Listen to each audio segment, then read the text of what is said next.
Welcome to the Put On Waivers Media Group, home of the Put On Raiders podcast and the Student Body Right podcast.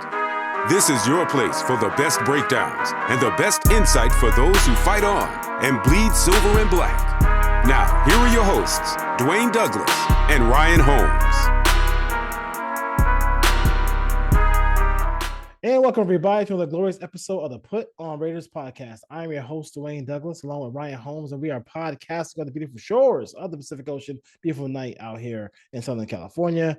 PORSBR is my Twitter handle, and RHOLN22 is Ryan's. Ryan is, that 22 is for everything, all 22. And of course, you're going to drop some R&B stuff there too. He's the king of R&B as well too. So don't let that beard fool you.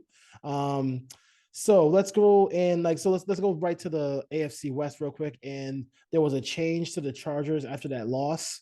Ryan, they fired their offensive coordinator, who we loved, being an opponent, but Lombardi is gone, and now they're searching for a new guy who, we all know that if they hire the right guy, this could be problems for the AFC West. It could be clearly problems. I mean, they're basically running a West Coast system that Joe Lombardi ran with Sean Payton in New Orleans. So you're getting a lot of quick decisions, getting the ball out of Justin Herbert's hands quickly, trying to get a lot of run after the catch, a lot of balls to the backs. And if he gets into more of a vertical offense where he can wait and get the ball down the field and use his arm more. Now, granted, they don't have the weapons on the outside to do that, but I would assume any weapons going to come in, they would try to get a speed or vertical receiver to complement what they have on the roster. But it's good and bad. So, if Herbert stops just throwing the ball to the backs and getting the ball out of his hands in 2.5 seconds, and he starts holding on to it and trying to push the ball down the field, they could be even more dynamic. Mm-hmm. And, I think right now the front runner is probably Frank Reich, or maybe LaFleur comes over from the Jets when they let him go. So I think it's going to be someone that has a lot of history in the league, that has head coaching experience, that can run the offense so Staley can focus more on the defense, or a younger guy that has connections to McVay. He tried to get Kevin O'Connell before he went to Minnesota a couple years ago. He had Shane Steichen, I think, for a year. And he's getting job interviews now after he's been over in Philadelphia, which to me is confusing because he wasn't very good. Shane Steichen with the Chargers, they let him go quickly. He's over there in Philadelphia now. Everyone wants him to be a head coach because they've had some success there. But it's going to be very interesting to watch. I do think it's funny that Staley runs the defense. They were up 27-0, and they ended up blowing that game, and he fires the offense coordinator. Too bad he can't fire the defense coordinator. Oh yeah, he can't do that. He's the one. He's the one that's basically calling the play. Yeah. I mean that defense is a mess. It's an absolute mess out there. So, and they've been bad for a minute, and they have players on that team. So, anything. And do you think that was like maybe just him not being able to have a control of his football team when that whole thing with Bosa, or Bosa just frustrated with the situation, frustrated with the moment, and overreacted to everything that was going on? I just think he can be a hothead at times. I don't think that's a reflection on the head coach and Staley. Yeah. So we'll see. We'll see what happens with the Chargers there. We'll keep a close eye on that, because that kind of affects what the Raiders doing as well too, as far as that goes. NFL divisional playoff. We'll do a little quick preview of that, and before we go over some Raider stuff, start off at Saturday. Jaguars. Chiefs. I think the Jaguars can hang around and give them a little trouble, but I think Andy Reid with a week off, you would think that he would find a way to kind of create separation here in third quarter, second half, and then and kind of take this one to the AFC Championship game. Yeah, I'll toot my own home for a second. Went 6-0 last week on my picks, so I definitely won't go undefeated again. But I just want to say that. But I'm gonna take the Chiefs. I don't think Jacksonville's built properly to go into Kansas City on the road, control the ball, run it, keep the ball out of Mahomes' hands. They're going to have to throw the ball around with Trevor Lawrence. I think Chris Jones could be a problem. I think Steve Spagnuolo is going to have a good enough game plan and cover up some of their deficiencies on defense and confuse Trevor. I just think the Mahomes is going to be too much, and they can run the ball behind that offensive line when they want to. Yes, choose not to do it very often. And then Travis Kelce, I think, has a big game. like you said, I think they keep it close in the first half through 3 or 4 possessions, but in the long run, I think the Chiefs pull away pretty easily in this game. Yeah, but this season, if it does end here for the Jaguars, a great building block for the future. They're probably the future of that division, if you will, because I don't see anybody else be able to hang with the Jaguars if they keep this progression going. I think kind of the same thing, the same way we feel about this game is the same way I feel about the Giants and Eagles. I'm kind of excited to see Justin Fields play in these playoffs because all I heard was he can't throw, we can't do this, he can't do that. I mean, and by everybody in our nation, our Raider nation, but he has developed himself, and I think maybe that's the way to do this. Like, you get a guy who can move a little bit, who's elusive, and then if he is that diligent worker, you find out he's a diligent worker like a Josh Allen, like a Jalen Hurts. They can work on that deep ball. They can work on the intermediate passing game. They can become a better passer through hard work. What are your thoughts about here with the Eagles and the Giants? I see the Eagles kind of pulling away and beating up on the Giants here. Yeah, I think the Eagles are going to win this game as long as Jalen Hurts is at 80 or 90% coming off that injury. He didn't look great in Week 18, but they've had another week off. I think they can run the football. Jalen Hurts is definitely a threat with his legs. AJ Brown's going to be difficult. Goddard's going to be difficult to cover. And if they don't get the pressure, like, I don't think the Giants defense is going to get to the quarterback nearly as much as they did last week because Philadelphia has the best offensive line in football. They don't have the Vikings offensive line. So I think that, it's a divisional game. Again, we're back to one of these divisional games. They've played each other twice. I think Wink Martindale is going to have a good game plan. I think this one's closer than people think, but I do think late in the fourth quarter, the Eagles will pull away. The one thing that you did mention is quarterbacks that can move. All 8 teams that are left in the playoffs all have quarterbacks that are mobile, that can get around, get away from pressure, and run. All 8 of them. That's kind of the modern NFL. And that the teams that have those guys, especially the younger guys that can move around on cheaper deals, can load up the rosters. The Eagles and the 49ers have the best 2 rosters in football, and it's not by accident. No question about it, man. You're not paying the quarterback, then you can do those things. So, and I can say from the first time they came into the NFL, they didn't pass the way they do now. Like Jalen Hurts or Josh Allen, they do a better job of it. So no question about it. If you have a wife or a girlfriend who says we gotta do something this weekend, do it Saturday because you don't want to miss Sunday. You don't want to miss Sunday NFL games. Bills, Bengals, a great matchup here. It's gonna be fun to watch these 2 teams go at it. You got Burrow, you got Allen, you got all the different star receivers going at it too as well. Some really good defensive players. What are your thoughts about this one? The Bengals are tricky, man. They're really good. I'm hoping that this is the year for the Bills to finally get that first W in the Super Bowl. But this is going to be a big test for them. Yeah, I'm riding the Bills this week. I don't think we saw the best version of the Bills or the Bengals last week. So I don't think both of them are playing at the level they're capable of. And I think the emotions are going to be high early in this game because people are going to think back to what happened in Cincinnati. You're looking across the line, you're seeing the same team, the same helmets to win that accident happened on the field with Damar Hamlin. I think ultimately they figure out how to get Stephon Diggs involved, Dawson Knox, Gabriel Davis. And I think that Josh Allen's going to get involved in the run game like he did the last couple of years in the playoffs. You didn't see that really last week against Miami, not the designed runs. And if they get a lead in the second half and they can use Josh Allen to grind out yards as a running back, essentially, and get him in some of those where you can pull him around and then probably have a couple trick plays off that to where he can throw the ball after it looks like it's a run. And I just trust the Bills more in this game. I think it's their year, and I think that they find a way to win this game. It's close, but I'll give them a field goal at the end of the game with, what's his name, Tyler Bass, their kicker. He's been pretty clutch all year. Badass Bass, whatever they call him. But I think Buffalo is going to figure out how to win this one at home, and we're going to get that AFC Championship game in Atlanta. Yeah, Badass Bass is better than Dicker the kicker. I can say that one. I am gonna, and people are gonna say as soon as I make this pick, people are gonna say, "Oh, here you go again, Dwayne." But I do think that if the Niners do lose in these playoffs, I mean, they're not going to be able to. I'll give them a lot of credit. if they weren't able to win these next, because the next two games are going to be the best two teams are going to face all year. And I think Dan Quinn, I mean, he had that, he practiced a whole lot against this offense. And I'm sure Shanahan has something ready for Dan Quinn as well for the time in Atlanta. I think this could be a really tough matchup for the Niners here. Because I think if they can protect, and that's the biggest question, can you protect? There's gonna be times where Bosa gets there. Does Bosa get the turnover or is it just a sack? That's gonna be the biggest thing in the game. When does that play happen?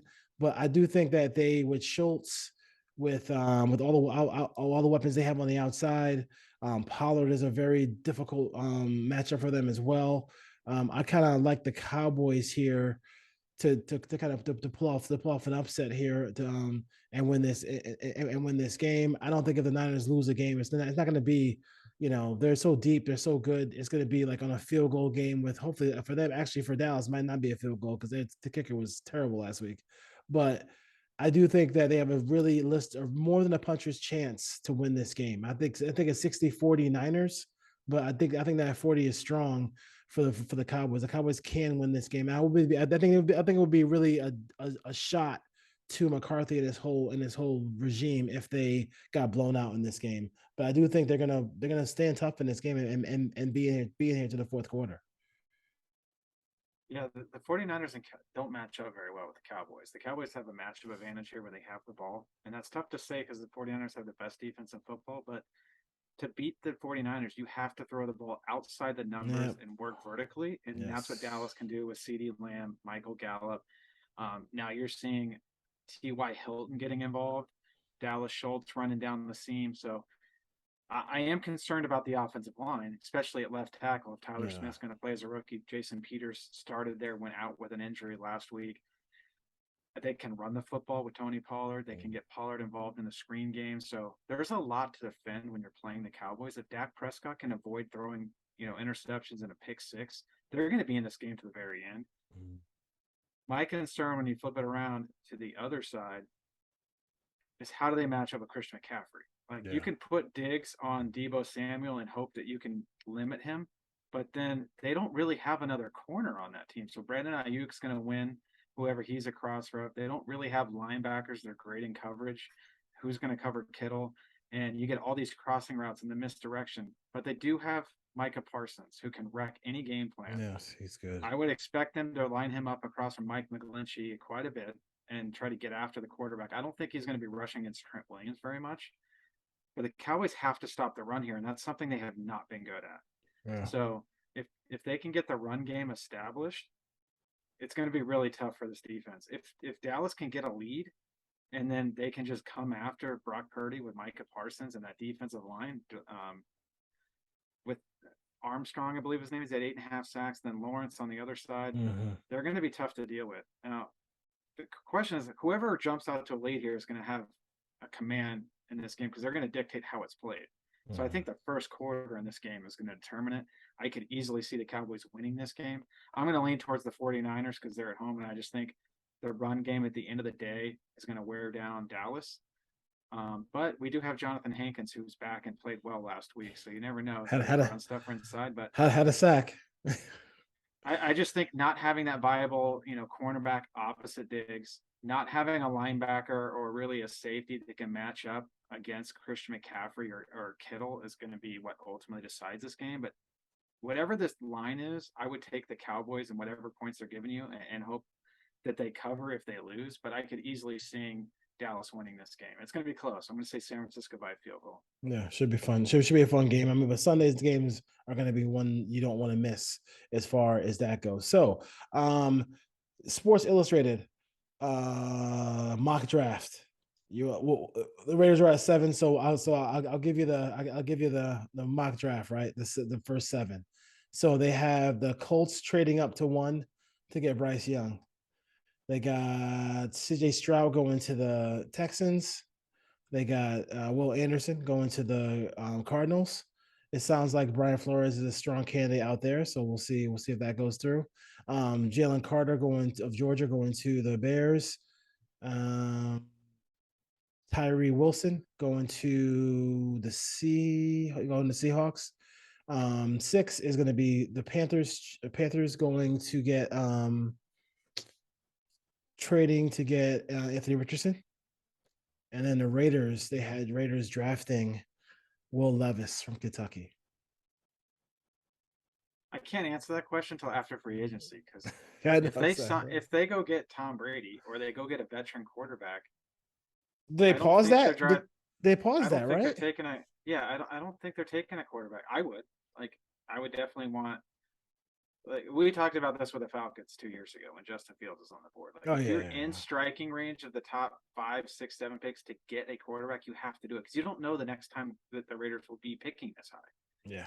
The And then if they're goal is, picking yeah. 15 to 25, you're never going to be in range to go get that quarterback unless you're going to basically sacrifice the future and trade 3 or 4 first round picks. The goal was never to be in the top 10 once you're in the top 10, as you know, as far as that goes. So we'll see what happens there. So I guess the quarterback from Green Bay doesn't want to be part of a rebuild.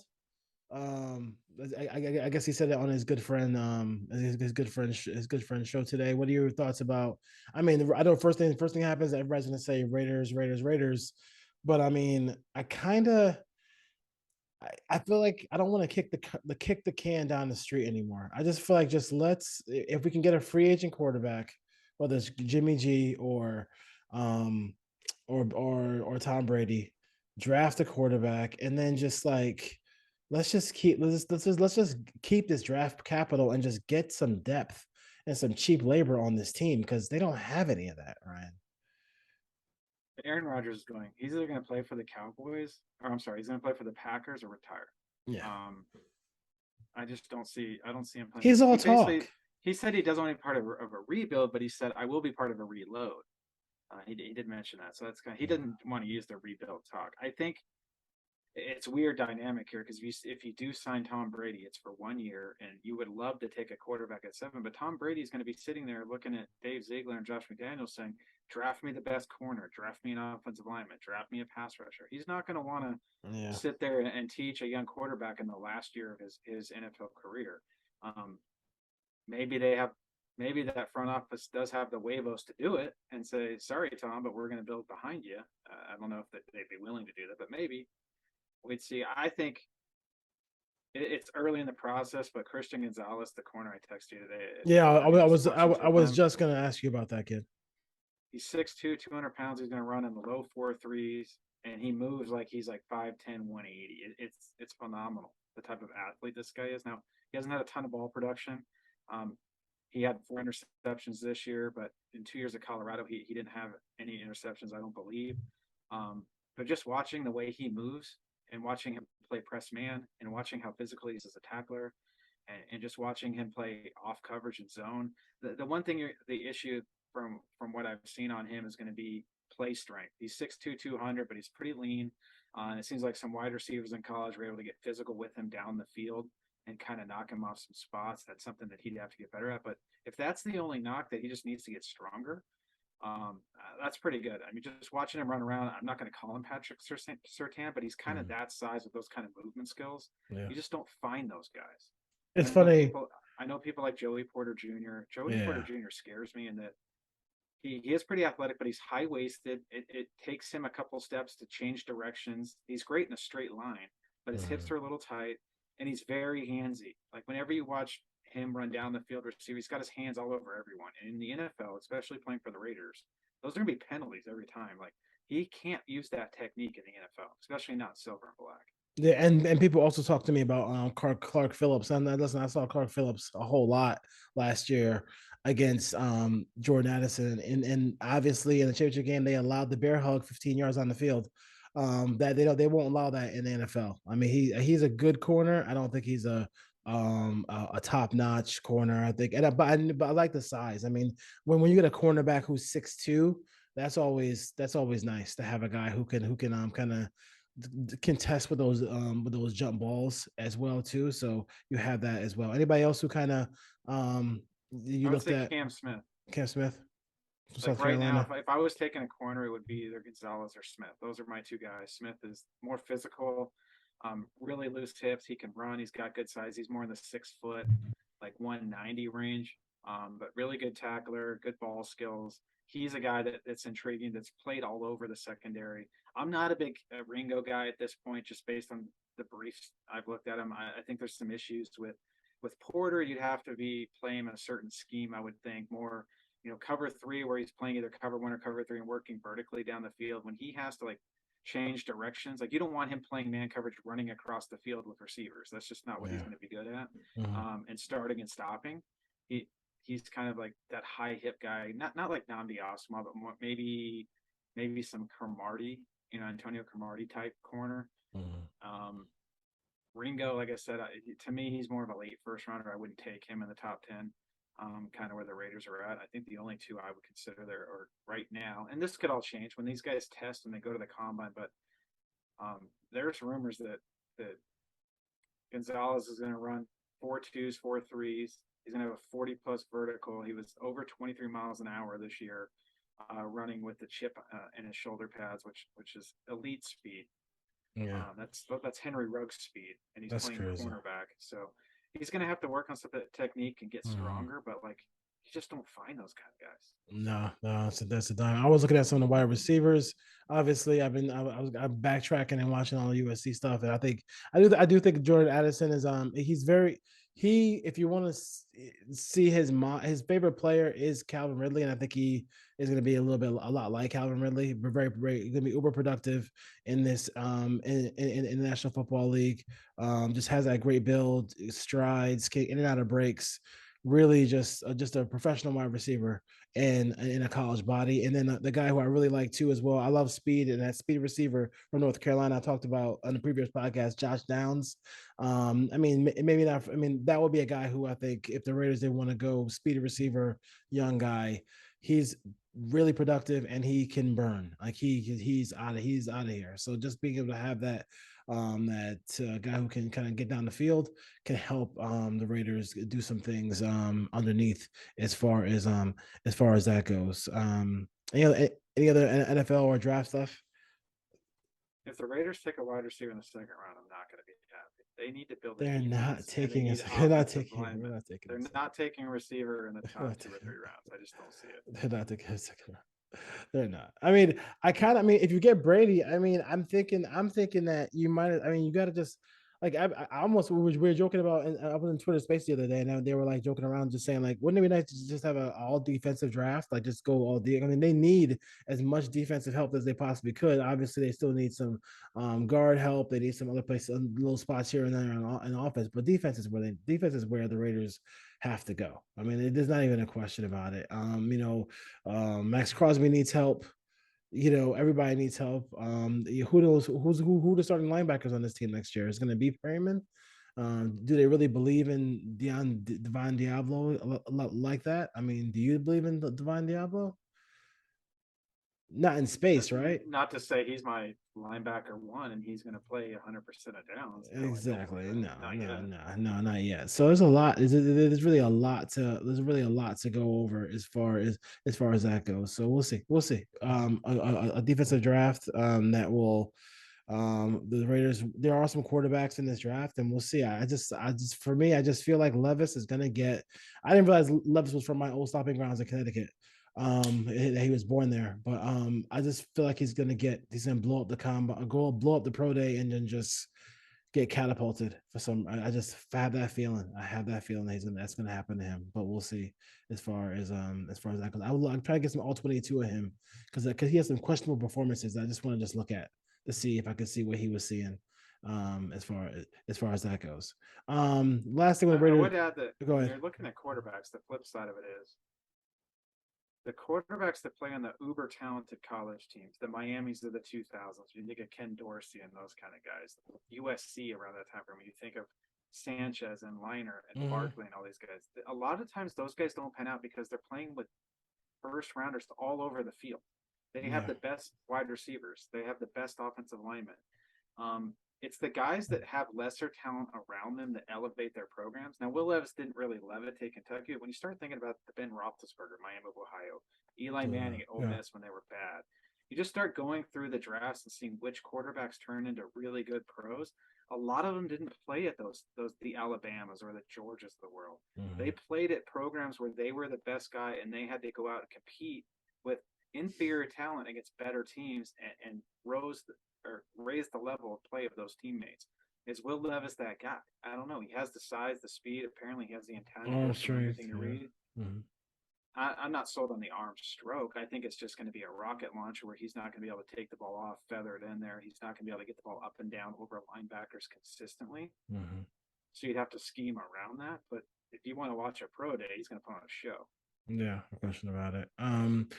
Last thing before we go, is there a candidate that you would like to see? Is there anybody in particular you'd like to see get a shot at a head coach, new guy, or a guy who's had experience like a Sean Payton or somebody like that? I think it's Brian Flores. I Yeah, wanted me him as too. one of the 4 for the Raiders last year. Mhm. I think he kind of got a raw deal in there in Miami where they wanted to tank for Tua, and the owner was trying to get him to tank, and he wouldn't do it. And it's funny, I had someone tweet at me a couple of days ago about how when I said I showed the list of 4 guys last January when I sent it out, it was Harbaugh, Dayball, Peterson, Flores, and one guy was questioning me like, Flores, why? Miami is infinitely better, I think is All what he right. said without him. And I said, are they? All Let me right. show you the numbers. And he went Yeah. 10-6 and 9-8 with an inferior roster with no Tyreek Hill, and Mike Mhm. McDaniel went the same record 9-8 with a better roster with Bradley Chubb, with Tyreek Hill, still had Xavier Howard. Mhm. Christian Wilkins has stepped up his game another level. Jalen Waddle is on that team.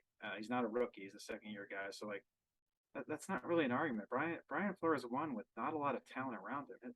He was playing Ryan Fitzpatrick at quarterback and winning games. Yeah. Again, when the Patriots were better, when Josh Allen was still there in Buffalo. So I think he can really coach, and I think he deserves another shot. I'd love to see him get that Arizona job and see what he can do with it. Yeah, that'd be interesting to see you there. I mean, interesting to see, like, I mean, as far as like, him getting that job and having a coach, Kyler Murray, all the stuff like that. So I gotta think about that one There, too. I gotta there think is a about that one. connection. The new GM for the Cardinals was he was in New England for a long time before he Mm, went to Tennessee. So there was probably some overlap there with Brian Flores. It wouldn't be shocking if he got that job in Arizona. yeah, interesting. And the Niners just keep loading up on third round picks. I tell you, boy, they're gonna, Jesus Lord, they They're going to can't. be at 10 here pretty quickly once They're gonna once be. D'Amico Ryans gets a job. I know they're gonna they got too many picks to actually even draft the players. It's gonna be ridiculous.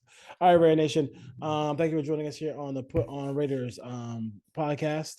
Ryan and myself. We'll see you next time. Peace out. Take care.